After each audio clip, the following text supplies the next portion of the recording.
Olá a todos, este é o canal Geopoliticando e vamos direto ao assunto. Então, aquilo que nós viemos falando há mais de 10 anos está por se concretizar e agora está se acelerando, que é a fundamentação de um Estado político da União Europeia. Aquilo que era até então essencialmente econômico agora está se convertendo em um dos blocos, ou aquilo que nós apelidamos de reinos, dessa nova organização política, econômica e social global. A União Europeia, como nós falávamos há anos atrás, não iria se esfacelar e não vai se esfacelar por conta dessa questão ucraniana de agora. Não que a Rússia não vá avançar ainda mais dentro daquilo que vem fazendo, né?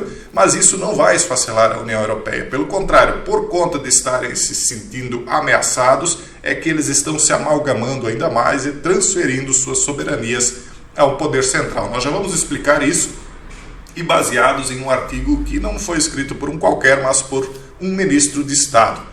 Ele diz o seguinte: a crise causada pela invasão da Ucrânia pela Rússia desencadeou novas formas de cooperação entre os Estados-membros da União Europeia. Muitas vezes é assim mesmo, é nas crises, né, que a União se fortalece ainda mais. Aqui nós vemos parlamentares, né, legisladores europeus segurando uma bandeira da Ucrânia, rodeada de várias outras bandeiras regionais, né?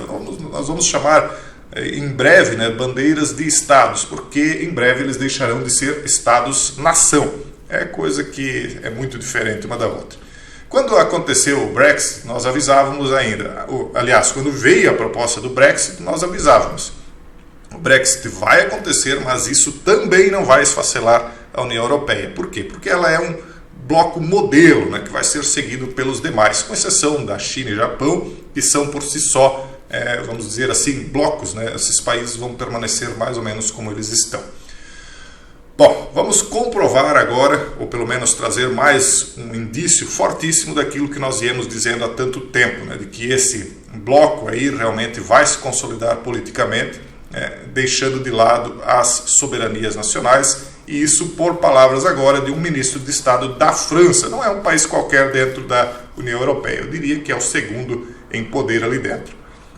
Ele diz o seguinte, vamos cuidar aqui com essa palavra, né? A agenda de agressão da Rússia na Ucrânia está abalando a União Europeia, acelerando, preste atenção nessa palavra, acelerando sua evolução para um poder político soberano. Nós não estamos mais falando só de economia. A União Europeia começou como um bloco econômico, não vamos nos esquecer. Depois ela foi consolidando a moeda única, um mercado de trocas, etc. Depois, aos pouquinhos, a gente começou a perceber uma entrega de soberanias. Mas era uma coisa lógica, né?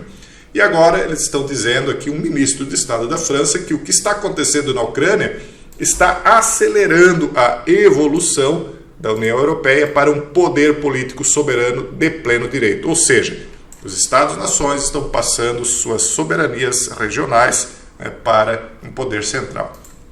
Complementando, ele diz, sua força econômica existente. Ou seja, vai complementar. Agora não é mais só a economia, agora é questão política. Social, né? A consolidação social ela veio muito antes, né? Durante a junção econômica, a junção social vem automaticamente. A União Europeia tornou-se mais poderosa, diz eles aqui, através de várias crises. É verdade. A Europa sempre superou as suas crises. O ser humano é assim e a Europa também, né? E a Europa especialmente se mostrou aí bem capaz de superar crises. A Europa econômica evoluiu para uma moeda única forte e saudável, tornando as desvalorizações da era dos sistemas cambiáveis flexíveis uma memória distante. E desde a crise da dívida soberana da zona do euro, o bloco também fortaleceu seu sistema financeiro e ferramentas monetárias.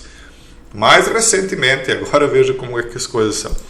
Mais recentemente, em resposta ao flagelo, a União Europeia desenvolveu estruturas econômicas convergentes, ou seja, unificadas, né, que casavam entre si, e uma capacidade orçamental comum. Vocês lembram que alguns países começaram a falhar economicamente? E aí, como sempre, a Alemanha foi lá e colocou dinheiro. A Alemanha está se consolidando a líder regional, porque os alemães, né, diferentemente dos outros povos, têm uma maior facilidade e capacidade em criar recursos. Isso é uma coisa histórica. Não é por acaso que a Alemanha está encabeçando esse processo e financiando tudo isso aí. E aí, então, ela acabou financiando o povo, né? querendo ou não, porque foi uma decisão política, o povo acabou então financiando muitos países que convergiram então para uma capacidade orçamentária comum. Ou seja, aqueles que estavam por quebrar, e não só durante o flagelo, quem é que não lembra da crise na Grécia, foram recebendo injeções de recursos de outros países, e isso acabou fortalecendo aquele argumento de que, olha, se vocês não conseguem se sustentar sozinhos, se nós fazemos parte de um bloco econômico em que só eu injeto dinheiro, ou só eu, fulano e o ciclano, e o restante aí não está dando conta nem de sustentar as próprias despesas, então vamos unificar isso aí de uma vez. Vamos criar um bloco único e regras únicas, porque senão fica injusto. E esse tipo de coisa foi criando então essa prévia para o que eles chamam aqui de conversão econômica durante o flagelo. Isso também juntou a compra das soluções e lançou as bases para uma Europa da saúde, ou seja, uma espécie de sistema europeu de saúde. Então, não é mais só economia, agora é orçamento em conjunto. Quer dizer, não é só uma troca econômica, agora os orçamentos estão convergindo para ser algo comum, a saúde está convergindo para ser algo comum e a política, evidentemente, segue tudo isso. E agora, em resposta à invasão russa da Ucrânia, além da rápida implementação de sanções contra Moscou, a União Europeia vem tomando ações concretas em 4 áreas. Vamos ver rapidamente as 4 aqui. Primeiro, a defesa. A Europa está adquirindo uma nova dimensão da defesa. É aquilo que a gente vinha falando. Lembra quando Macron falava, nós temos que criar uma força única europeia? Anos a gente fala sobre isso. Está aí, agora consolidada. Quando nós dissemos aqui também que lá em março de 2020, que isso aí tudo ia acelerar o mundo para esse estado de coisas que nós íamos falando há mais de 10 anos, nós pensávamos em coisas como essa aqui. E não pense que vai ser parecido com aquilo que a gente já conhecia, vai ser tecnocrata, um governo tecnocrata que está vindo para o mundo inteiro. Na sequência da Cimeira de Versalhes, em março, a União Europeia tem vindo a reforçar e coordenar os investimentos nacionais e europeus na capacidade de defesa. É um sistema único de defesa, ou seja, são forças de botas no chão únicas. Não vai mais ter a força alemã, a força francesa, italiana, portuguesa, não, vai ser uma força única. Claro, aí teremos aquelas forças policiais regionais dos países, mas a defesa, vamos dizer, tem palavras que são proscritas aqui, fica difícil, mas a defesa contra agressões estrangeiras será unificada. Em segundo lugar, a Europa da soberania industrial. Então, focado nos setores de energia, tecnologia digital e indústria, nos próximos meses a Europa continuará a reduzir drasticamente a sua dependência energética da Rússia através de poupanças de energia coordenadas.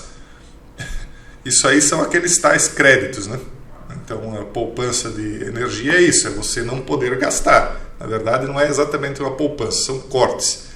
E aí eles vão, por conta dessa quantidade limitada de energia autoimposta, eles vão acabar dizendo, olha, tal setor vai ter X de energia, tal vai ter Y, Z, e as pessoas vão perder um pouco ou bastante da sua liberdade de gastar à vontade, desde que tenham recursos para comprar energia.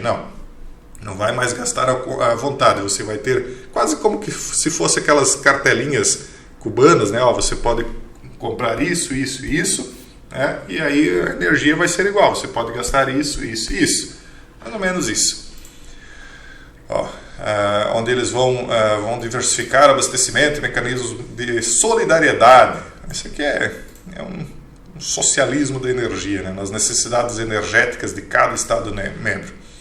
Não quero nem perder tempo falando disso aqui, porque isso aqui são favas contadas. O pessoal, eu sei que muitos que vão ouvir isso aqui vão achar até muito lindo, muito bom, até que o chicote estale no seu lombo. Aí vai ver que a coisa não é tão bonitinha assim quanto está no papel.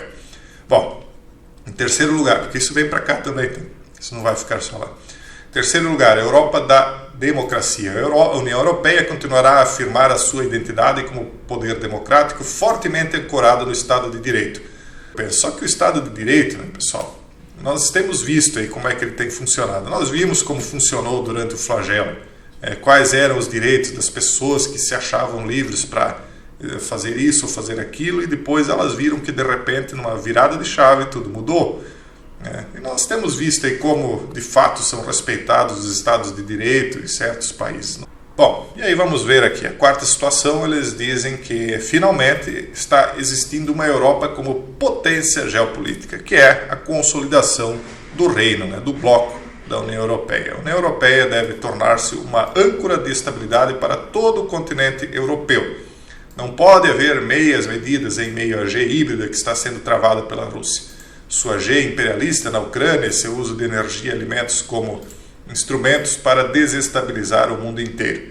É nesse contexto que devemos compreender o passo histórico da concessão do estatuto de candidato à Ucrânia e à Moldávia. Por quê? Porque eles querem trazer tanto a Ucrânia quanto a Moldávia para a União Europeia e para a OTAN. Vocês sabem quanta confusão que isso aí já causou. E aí dizendo que vão reconhecer a perspectiva europeia na Geórgia, bem como a abertura das negociações de adesão para a Macedônia do Norte e a Albânia. Então eles querem agregar cada vez mais países. Eu não sei até onde vai exatamente. Eu penso que a Rússia vai conseguir avançar sim no seu projeto. Ela não vai se manter como um bloco político apenas e tão somente ao seu território. Me dá a impressão que eles vão recuperar, se não todo o território que eles tinham durante a antiga União Soviética, mas quase todo aquele território. Já isso não vai acontecer. É mais ou menos aquilo que me diziam há 10 anos atrás, quando eu dizia que a Rússia iria fazer o que está fazendo agora. Na minha opinião, vai acontecer. A Rússia vai continuar avançando, ela não vai se restringir à Ucrânia. Pode ser que não aconteça agora, que ela tenha de recuar ali dentro da Ucrânia ou permanecer estagnada ali por um tempo, mas a gente percebe que a movimentação, e isso basta você ver quais são os planos que estão sendo ditos claramente para quem quiser ouvir, e aí você vai ver que há uma grande probabilidade de eu estar correto nisso também. Vamos aguardar para poder afirmar lá na frente, se é que eu estarei aqui para afirmar isso aí. Se não estiver, vocês façam o favor de lembrar. Enfim, ele diz aqui, para terminar, a Europa será forjada nas crises e será a soma das soluções adotadas para essas crises. Tudo dentro de uma agenda, tudo correndo conforme o script, e os reinos vão se consolidando. Serão 10 no mundo. Um forte abraço e até o próximo vídeo, se Deus quiser.